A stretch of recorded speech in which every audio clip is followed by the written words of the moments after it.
Everyone, hope you understood the first two chapters. So now here is the third chapter, and please do concentrate and listen. I hope it will be helpful for you. Thank you. So hello everyone, this is the third chapter, the plant kingdom, and yeah, I hope everyone understood the first two chapters which I have told you, and I hope you didn't miss the part 2 of the second chapter. So here comes the third chapter, the plant kingdom. And yeah, what does a plant kingdom means? Where every plant, all plants are grouped under a single kingdom that is nothing but known as a plant kingdom. And this is from the 5 kingdom classification which was given by the Whittaker. And here the Linnaeus gave the artificial classification system, whereas the Bentham and Hooker gave the natural classification system. So here the classification for flowering plants was given by George Bentham and Joseph Dalton Hooker. And yeah, the phylogenetic classification systems are acceptable now. So at earliest times, the system of classification used only some gross superficial morphological characters like habit, color, number, shape of leaves and etc. They were based mainly on vegetative characters or on the andrecium structure which was given by Linnaeus. So such systems were called as artificial classification systems, which was given by Linnaeus, as I said before. They separated the closely related species since they were based on few characteristics. And also this artificial system gave equal weightage to the vegetative and sexual characters, but this is not acceptable since we know vegetative and sexual characters, that often the vegetative characters are more easily affected by the environment. Yes, and against this, so when it was not acceptable, so against this another one will come, right? So that was nothing but the natural classification system, which was quite opposite to the artificial classification system.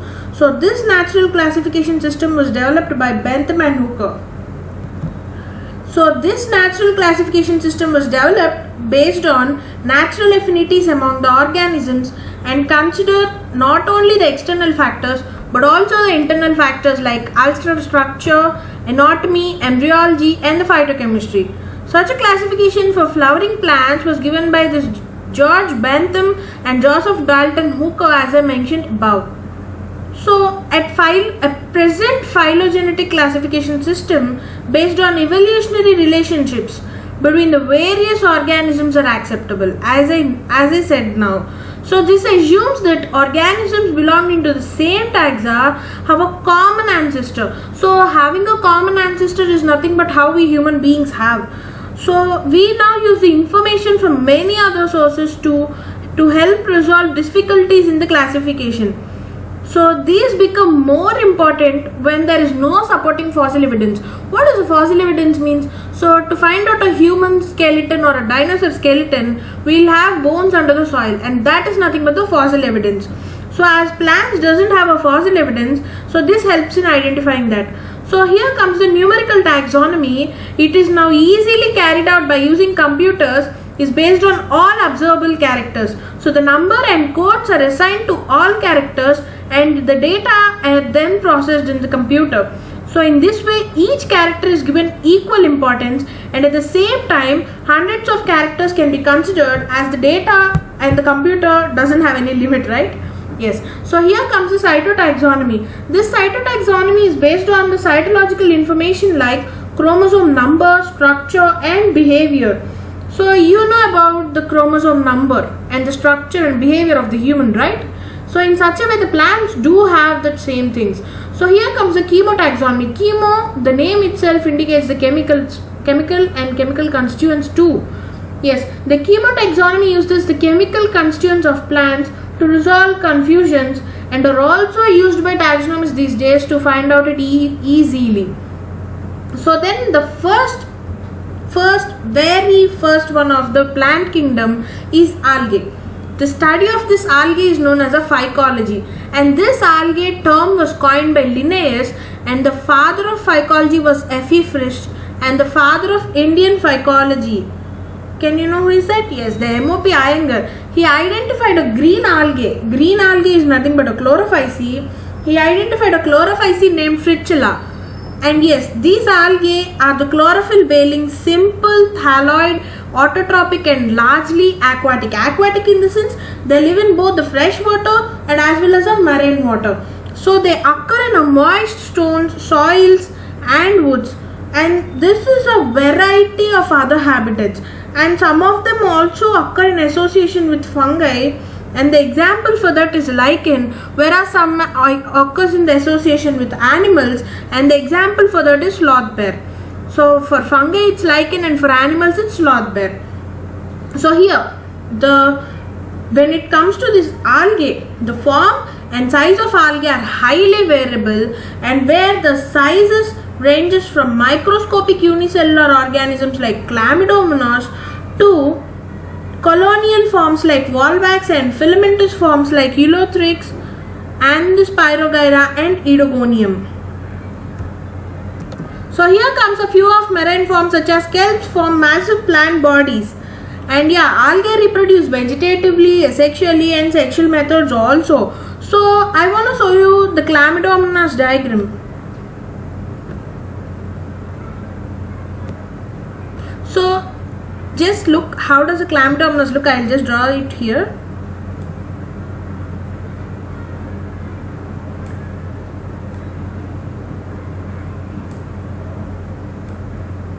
And this is the flagella. These flagella are similar in size. If you observe, these flagella are similar in size, and this is anisogamous. And what does the anisogamous means? I'll tell you, just 2 minutes.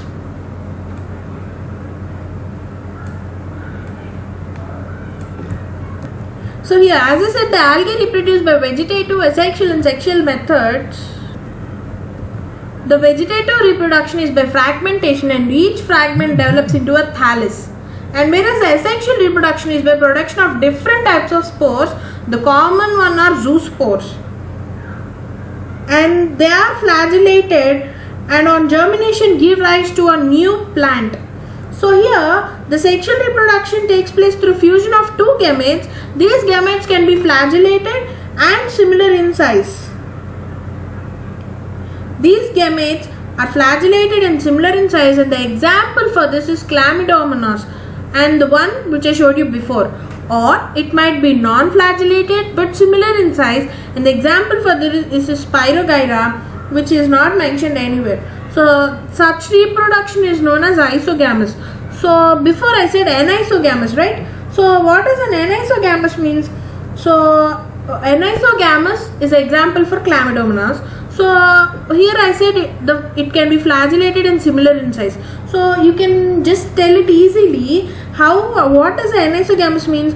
The fusion of two gametes dissimilar in size, and in some species of Chlamydomonas. So fusion of two gametes that are of dissimilar in size. I am not telling about the flagella, I am telling about the size of the organism. So when two organisms which are dissimilar in size, if they fuse together, that is known as anisogamous. But not I am not telling about the flagella. Once again note it, I am not telling about the flagella, I am telling about the size. So in Chlamydomonas, its special feature is the flagella both are similar in size.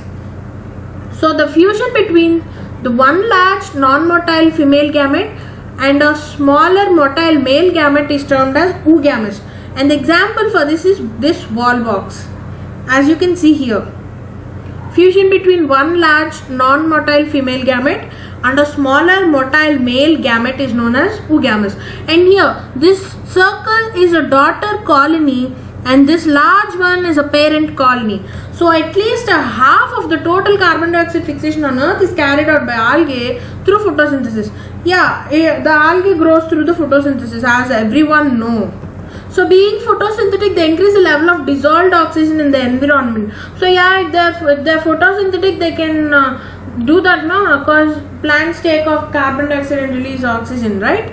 Yeah, there are paramount of importance as primary producers of energy-rich compounds which form the basis of food cycles of all aquatic animals. So, and the many species of Porphyra, Laminaria, Sargassum are among the 70 species of marine algae used as food. And here, The certain marine brown and red algae produce large amounts of hydrocolloids, and the example for that is algin. It is a brown algae, and a carrageen, it is a red algae, which are commercially used. And agar, it was one of the commercial products obtained from Gelidium and Gracilaria, and these are used to grow microbes in the preparation of ice creams and jellies. Yeah, everyone is a fond of ice cream and jellies, right? So in those ice creams and jellies, so when you eat that, before you should remember that it was made up of agar. So agar is an algae which is used to grow microbes in preparation of ice cream and jelly. So before you eat them, just remember this point, so you can learn things in such a easy way, right? Yeah, and here comes the chlorella and spirulina. These are unicellular algae rich in proteins and reused as food supplements, even by space travelers. So why do they use them? Because they do not have water absorbing capacity, right? So what? And they can make them tightly packed. So the algae is divided into 3 main classes, and they are nothing but the chlorophyceae, the phaeophyceae, and the rhodophyceae. Yeah, when it comes to the chlorophyceae are commonly called as green algae, and the plant body may be unicellular, colonial, or filamentous. They are usually grass green due to dominance of pigments of chlorophyll A and B. The pigments are localized in definite chloroplasts. So chloroplasts have chlorophyll. Just remember this, chloroplasts have chlorophyll. The chloroplast may be of different shapes, like discoid, in the sense it was a disc, might be in a disc shape with a hole in middle, or a plate shape, or reticular shape, or cup shape, or spiral shaped, or ribbon shaped. In different species, it is of different shapes. So most of the members have one or more storage bodies called pyrenoids located in the chloroplast. So what does a pyrenoid contain? Pyrenoid contain protein besides starch. So some algae may store food in the form of oil droplets and some in the form of starch. So green algae usually have a rigid cell wall made up of an inner layer of cellulose and outer layer of pectose. So this cell wall is made up of 2 layers, where the inner one is of cellulose and the outer one is of pectose. So the vegetative reproduction usually takes place by fragmentation or by formation of different types of spores, and the sexual reproduction is by flagellated zoospores produced in zoosporangia, and the sexual reproduction shows considerable variation in type and the formation of sex cells, and it may be isogamous, anisogamous, or oogamous, as before I said. So some commonly found green algae are Chlamydomonas, Volvox, Helothrix, Spira, and Cora. So here the Volvox is oogamous, whereas the Chlamydomonas is anisogamous. So remember this, Volvox is oogamous and the Chlamydomonas is anisogamous. So here it comes to the phaeophyceae. So here in this, cell wall is of cellulose, as I said, and the flagellar number and the position are 2 to 8, equal, and apical. They are present at the apical in the sense the tip, and that is nothing but the apical. The habitat freshwater, brackish, salt, so everywhere. And here comes to the phaeophyceae.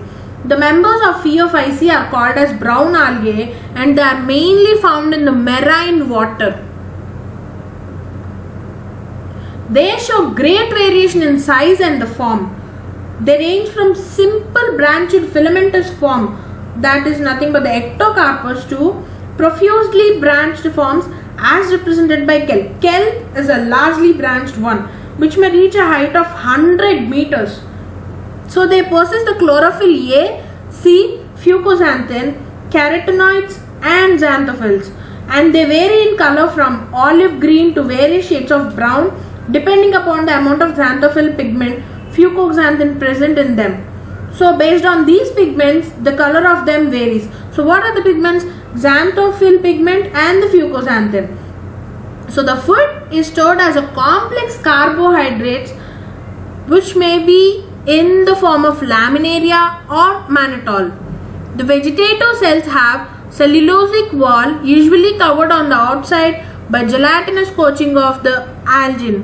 So the protoplast contains, in addition to plast, a centrally located vacuole which stores food and a nucleus. The plant body is usually attached to the substratum by a holdfast and has a stalk. And it also has a stipe and leaf-like photosynthetic organ on the frond. So let me show you the diagram here. See, this is the holdfast and this is the stipe and this is the frond. And here also holdfast, frond, stipe, frond. So some might have all the three and some might have only two. That doesn't matter here. Yeah, you see here in this porphyra it doesn't have at least a holdfast in the stipe. It only have the frond. So these cases also exist. So here, and next, the vegetative reproduction takes place by fragmentation, whereas the asexual reproduction is by biflagellate zoospores. Biflagellate. What does a biflagellate mean? Means it have two flagella. So that are pear-shaped and have two unequal laterally attached flagella. So what was the equally attached flagella? It is chlamydomonas. So unequally, we don't know. So the sexual reproduction may be isogamous, anisogamous or oogamous. The union of gametes may take place in water or within the oogonium. The gametes are pyriform and bear two laterally attached flagella. The common forms are ectocarpus, dictyota, laminaria, sargassum and ficus. So the flagella at present is the number of two and they are unequal and lateral. So next comes the rhodophyceae. Rhodophyceae are commonly known as the red algae because of the predominance of red pigment, that is R-phycoerythrin. The red pigment is R-phycoerythrin in their body. So majority of red algae are marine with greater concentrations found in the warmer areas. So they occur in both lighted regions close to the surface of water and also at a great depth in ocean where relatively little light penetrates. So they can grow at a more light near the sea, like seashore, and they can grow in the depth of the water with little light. So the red thalli of most of the red algae are multicellular. Some of them have complex body organization. So the food stored as Floridian starch, which is very similar to amylopectin and glycogen in structure. So the red algae usually reproduced vegetatively by fragmentation, and they reproduce asexually by non-motile spores and sexually by non-motile gametes, and the sex reproduction is oogamous and accompanied by complete post-fertilization developments. So the common members are Polysiphonia, Porphyra, Gracilaria and Gelidium. So here the major pigments are chlorophyll A, D, phycoerythrin as I mentioned, and the cell wall is made up of the cellulose, pectin and polysulfate esters. So here the flagella are absent and they, as I said, they can live near the seashore or at the depth of the seas. And next these are the Porphyra, Polysiphonia, Dictyota, Fucus, Laminaria. Yes. And next, here comes the bryophytes. A bryophyte. And this bryophyte include the various mosses and liverworts that are found commonly growing in moist shaded areas in hills, also called as amphibians of plant kingdom. So what does an amphibian mean? It can live in water and it can live outside the water both, right? So what is the example of an amphibian? It's a frog, right? Yes. And so because plant kingdom, and these plants can live in soil but are dependent on water for sexual reproduction. So yes, a frog doesn't reproduce on some soil, right? Soil or a land, etc. right? Yes, it reproduces only in water. So in such a way, these bryophytes also do the same thing, and so they are called as amphibians of plant kingdom, and amphibians are actually present in animal kingdom, so don't mess it up. So they usually occur in damp, humid and shaded localities. Yeah, and they play an important role in plant suction on bare rocks or soils. So the plant body that bryophytes is more differentiated than that of algae. It is thallus-like, prostrate, erect and attached to the substratum by unicellular or multicellular rhizoids. So the main plant body is haploid. So they lack the true root, stem or leaves. So they may possess root-like structure or leaf-like structure or stem-like structure. So the main plant body is haploid. So it produces the gametes. So called as gametophyte. So the sex organs are multicellular.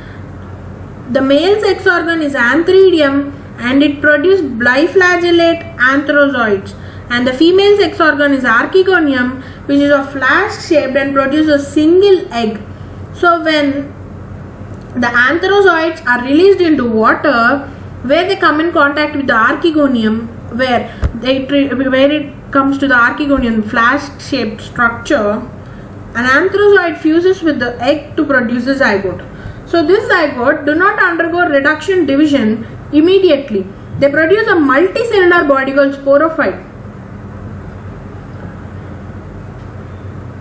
So here some cells of sporophyte undergo reduction division.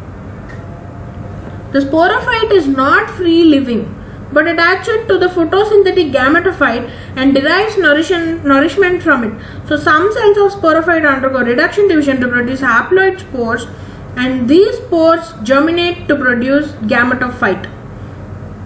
So bryophytes are of little economic importance, but some mosses provide food for herbaceous mammals, birds and other animals. So the species of sphagnum moss provide peat that have long been used as fuel and as a packing material for transshipment of living material because of their water holding capacity, as I said before, right? So the mosses along with lichens are the first organisms to colonize rocks and hence are great ecological importance. So I said lichens were the first life forming things, right? And these mosses are also included with these lichens.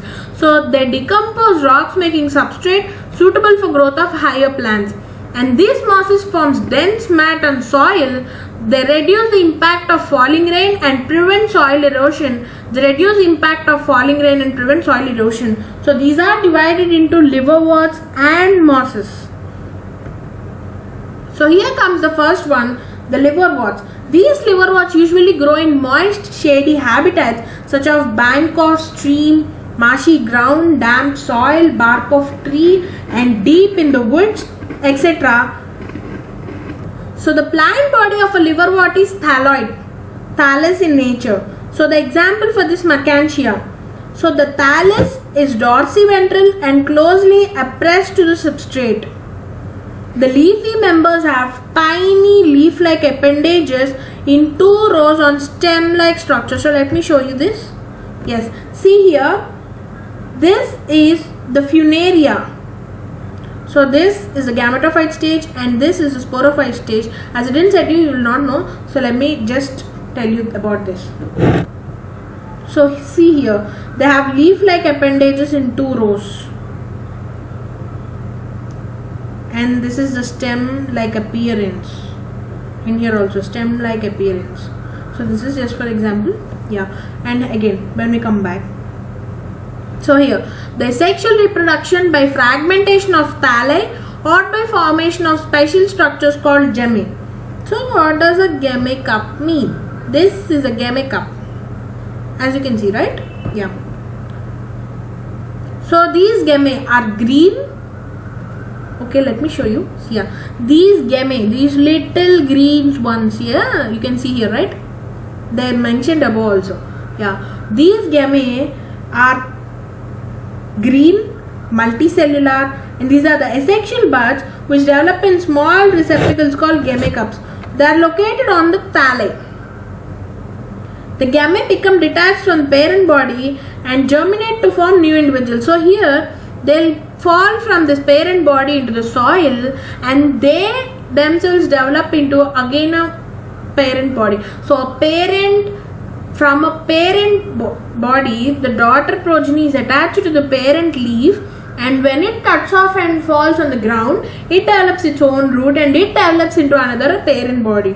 So during sexual reproduction, this male, just a second. So during sexual reproduction, this male and female organs produce either on same or on different thalli.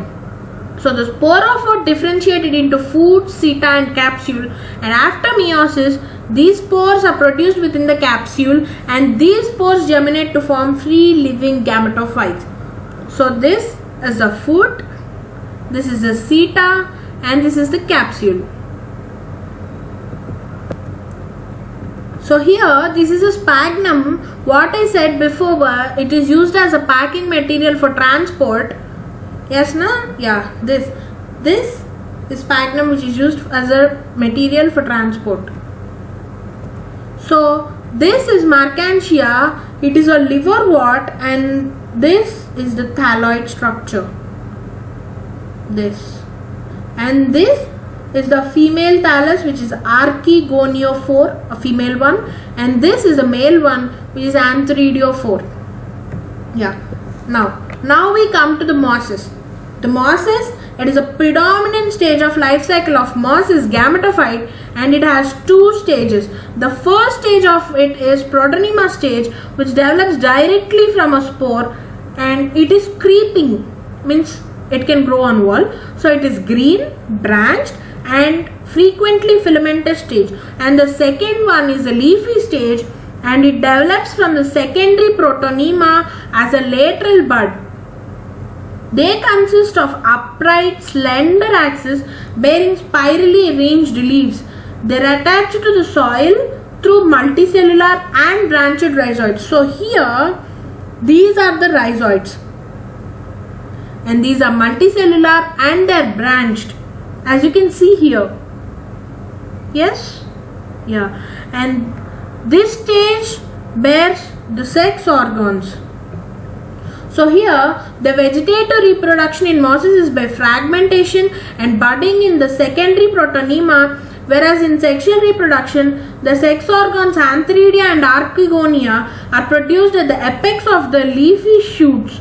So after fertilization the zygote develops into a sporophyte as I said before. So it consists of a foot, seta and capsule. So the sporophyte, it consists of a foot, where up to here it is called as a foot, and this thin slender structure is seta and this spore bearing structure is the capsule. So this consists of the foot, seta and the capsule. So the sporophyte in mosses is more elaborate than that in liverworts. So here when you come to Mercantia, you can't see the sporophyte very clearly, but when you comes to here, you can see the sporophyte stage very clearly and the gametophyte stage very clearly. So the capsule contains spores. This capsule contains the spores and the spores are formed after meiosis. The mosses have an elaborate mechanism of spore dispersal and the common one of the mosses are Funaria, Polytrichum and the sphagnum. So here you can see the diagrams of the Funaria and the sphagnum. See Funaria, this consists of two stages, sporophyte stage and the gametophyte stage. This is the foot, this is the seta and this is the capsule, and this sphagnum has the archegonial branch. These are the branches and these antheridial. So what is antheridial, what is archegonial? Antheridial is male branch and the archegonial is female branch. So I hope you understood, and the pteridophytes, gymnosperms and angiosperms will be explained in the part 2. So please don't skip the part 2. I hope it's interesting for you all and I hope you enjoyed it. So if any feedback, please do mention in the comment section. So if you like it, please do like, share and subscribe to our channel. Thank you for watching. Thank you for watching. Please do like, share and subscribe to your friends also. It might be helpful for at least any one person. Thank you for watching. Please do like, share and subscribe.